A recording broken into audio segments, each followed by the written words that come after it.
Hello guys, আমি Gopal RJ Sonic সাউন্ডের পক্ষ থেকে। তো আজকে আমরা যাচ্ছি একটা লীলা কীর্তনের প্রোগ্রাম করতে। সেখানে গিয়ে কী করছি তোমরা দেখতেই পারবে।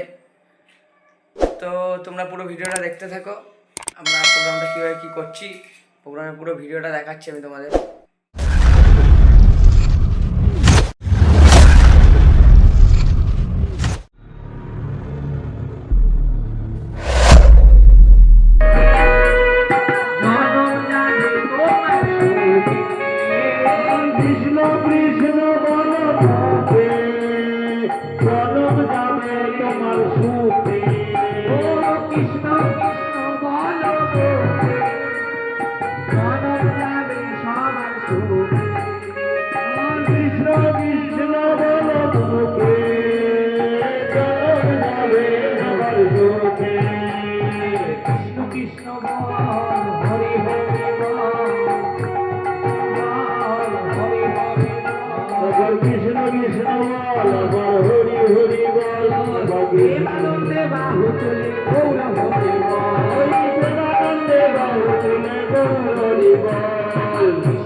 বাহু না তুললে কি হবে বলো তো? সমাপন করা হবে।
हरि हरि बोल श्री गौरांग महाप्रभु की जय, साध की गौरांग महाप्रभु की, वृंदावन धाम की, नवद्वीप धाम की, बोल विष्णु प्रिया देवी की, आज के आनंद की, अपन गुरु महाराज की जय जय श्री